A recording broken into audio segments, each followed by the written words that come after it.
Hi guys, welcome to another video. And some months ago, I received admission to IIM Ahmedabad's PGPX 1 year full-time postgraduate program for executives, as well as Indian School of Business PGP postgraduate program in management. Again, a 1 year full-time MBA. Both the programs are amazing programs in India at least, and I was in a great dilemma, uh, which program to join, which program to not join, why. So um, I was quite confused, I'll be honest here, um, because uh, because both the programs are great, and both the programs have very good brand value.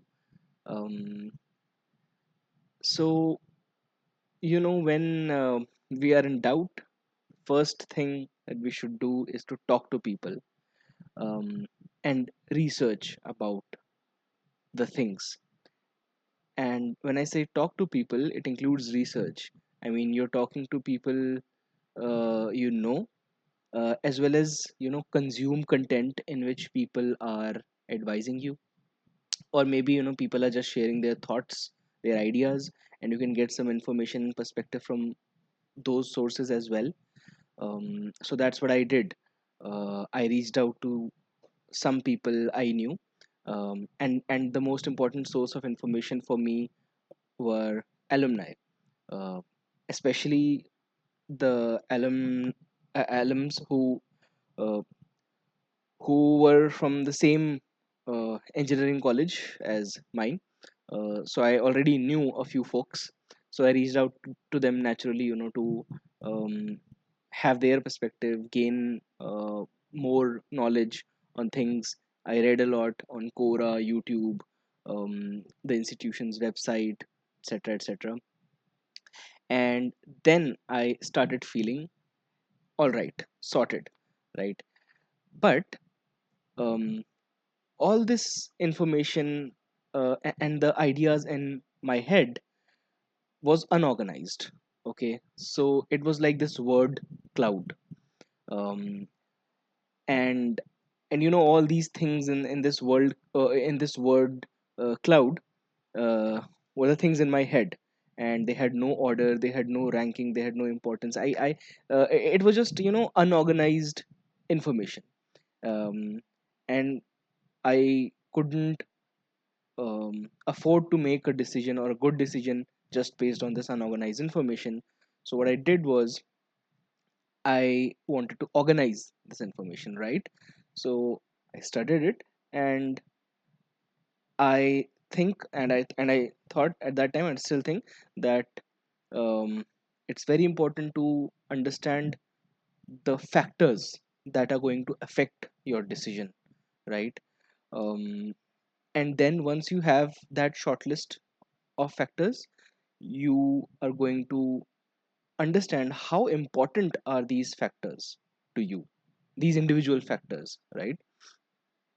And then you'll think about the information that you have, and what are your inferences and what is your judgment now.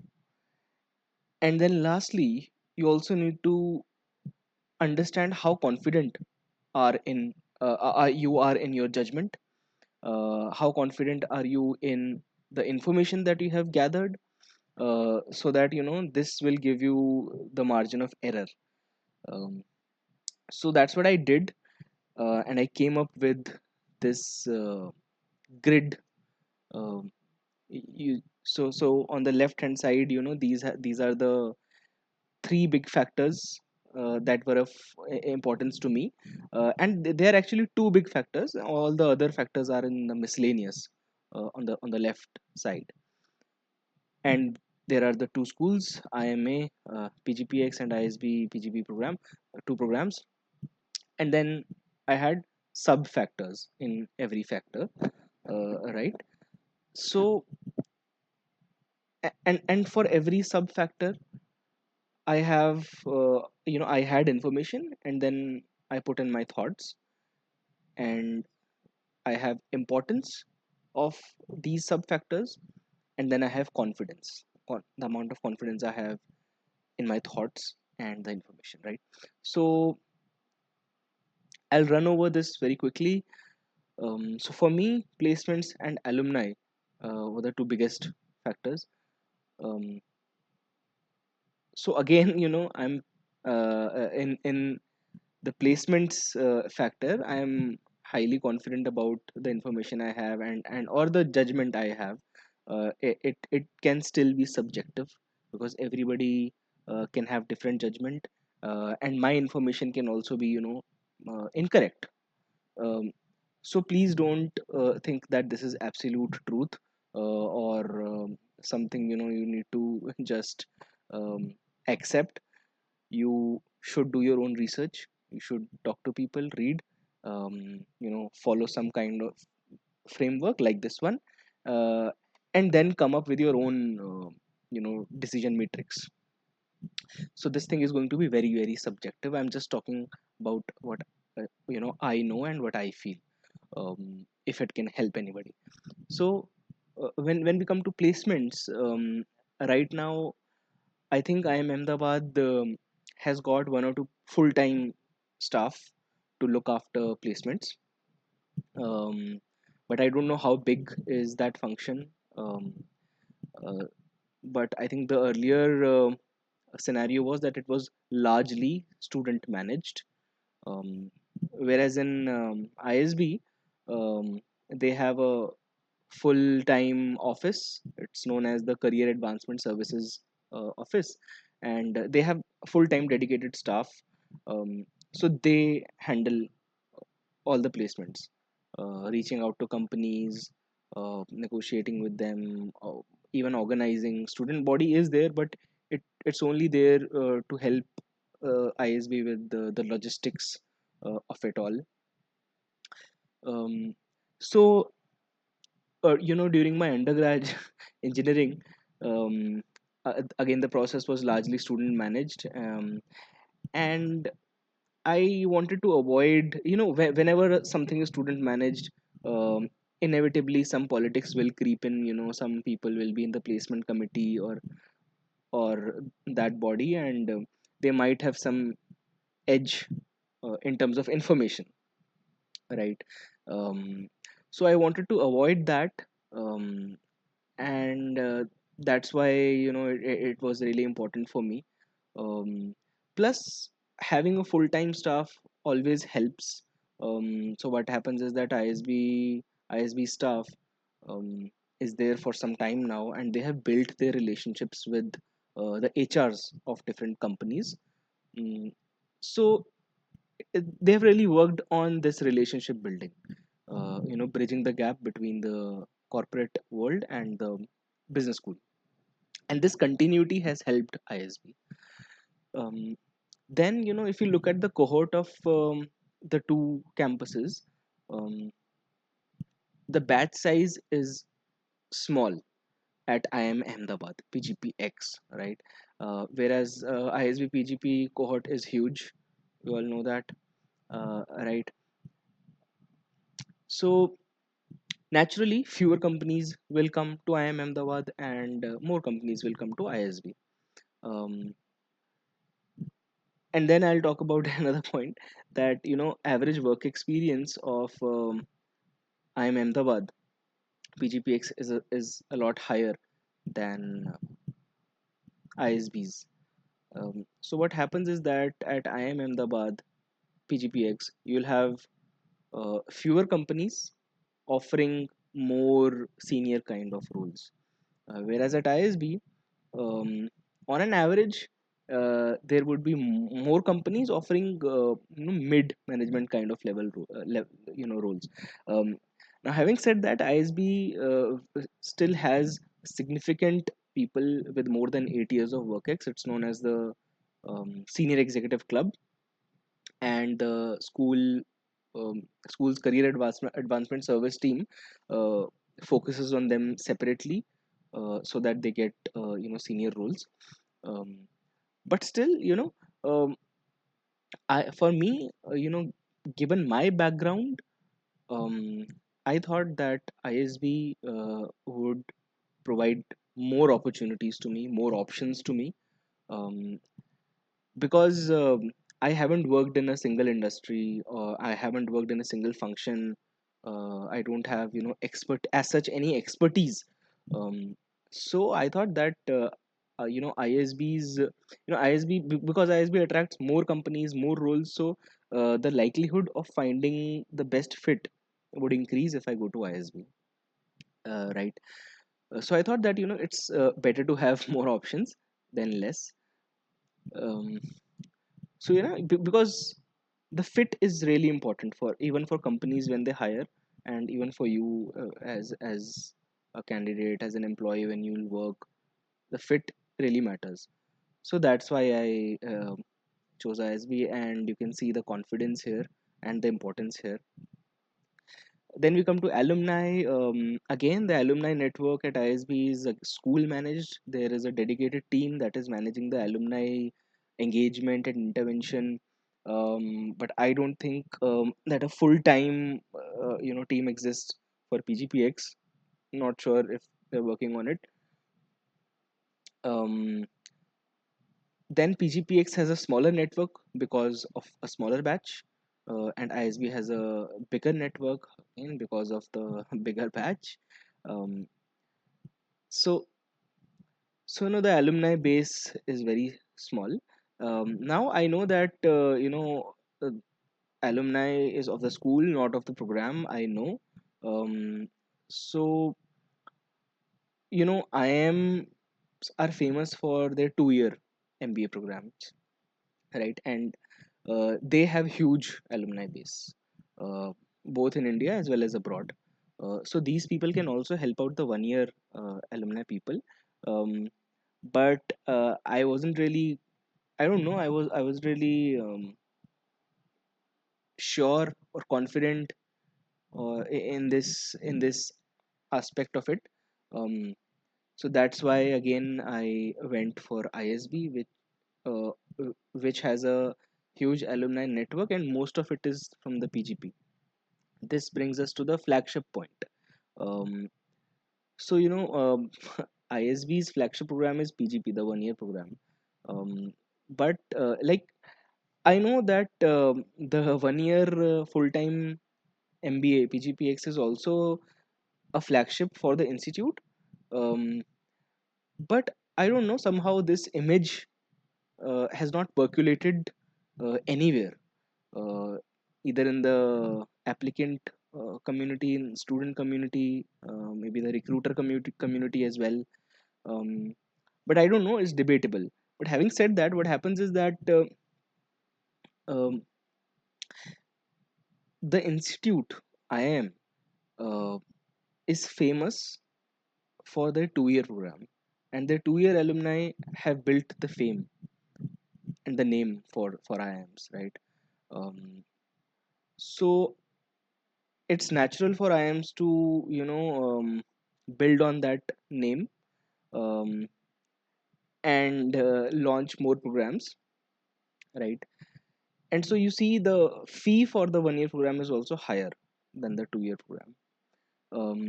So what happens is that the administration of the institute overall would tend to take more care of their flagship programs, the programs for which they are famous, right? They wouldn't want to they wouldn't want anything negative to happen to that program. So the institutional machinery can sometimes also become a little biased, right? And same is the case with ISB. I mean, ISB also has different programs, and the machinery might be a little biased. I'm not I'm not privy to any internal dealings, but that was my feeling. So that's why I also had little information. So that's why the importance as well as the confidence is low. Um, and lastly, again, like it was a matter of popularity. The IIM 1 year is not that widely known um, in the society, in the industry as well. So sometimes HRs don't really understand what this program is. They sometimes feel that this is a part-time program, whereas it's not the case with ISB. um, like ISB is still might still be lesser known than IIM 2 year, but it still has a bigger reputation and more popularity than the IIM 1 year program. So again, like it was not that important factor for me, and again the confidence was low because I had limited information about that. Uh, Now, having said that, uh, for me there were some useless points of comparison, right, which wouldn't have helped me really. So number one was the fee. People say that ISB is costlier, IM PGPX was a little less, you know, less costly, so go for the cheaper one. But you know what? These top MBA programs will give you a good return, and people generally do pay off their loans within like 3 to 7 years. If you want to drag it, take 10 years. Mm, but what people forget is that MBA is not a short-term ROI thing. It is like view an MBA as a long-term ROI investment, um, because this brand is going to stay with you forever, in your career. And also simply simply if you work in a company, you will get increments, you will get promotions, right? So your pay will increase while your EMI will remain the same, so you can pay it off. And as you grow higher, after a point of time, the brand value, I feel that it will help, um, to just break that glass ceiling when the time comes. Um, so it don't look at fee as something very important. You will get financing, you will get the loan from our public sector banks, especially at very very competitive rates, without collateral, without co-borrower, no co-guarantor or something, very minimal paperwork, and the best rates in the country for education loan. Um, then peer group is something I want to talk about. You know both the programs are good, and naturally both the programs will attract uh, the best people in the country, at least. So they attract really good talent, um, and also both the programs ensure that the batch is diverse. So you can just check out the class profiles um, from the two programs, and you will see a lot of diversity in terms of profession, in terms of previous education, um, you know so the peer learning experience, in my opinion, should not matter that much. But having said that, ISB also has younger people. Um, so what might happen is that when people are relatively young and they don't have that much of work experience under their belt, so um, prior educational qualification also assumes um, greater importance. Mm, so so in that age group, you still might find people from top undergrad colleges, be it IITs, NITs, SRCCs, anything. But as you grow older, as your work experience increases, um, the importance of your undergrad in your MBA application tends to come down. Um, so that's also going to be the case here, at IMA. Um, then faculty, ISB relies heavily on foreign faculty, visiting faculty. They also have their in-house faculty, but I think close to 50% is foreign. I'm not really sure about if they have any foreign faculty, visiting faculty. They might be having. I don't know the percentage. But you know, again, these are top B schools. These are top programs, and they will attract top faculty, top professors. Now, the, the professors might be Indian, or they might be foreigners. They might. It doesn't really matter. a good professor will teach you in a great way. um, and finally, different B schools have different curriculum, different pedagogy, different philosophy, different way of teaching. um, and to be honest, in the end it doesn't matter, because again these are great schools, um, and they will get you to that final destination of world class education, right? So again, this is not at all a factor that I took under consideration. So yeah, that was how I approached it, and this is something you might find helpful. um, and finally, thank you for watching. You might want to like, comment, share, subscribe, and push the bell icon for notifications. And the the matrix I showed you earlier, it's there on Quora. I also write sometimes on Quora. So I had written on the same topic on Quora and put up this matrix. So you can also check me out on Quora. Thank you.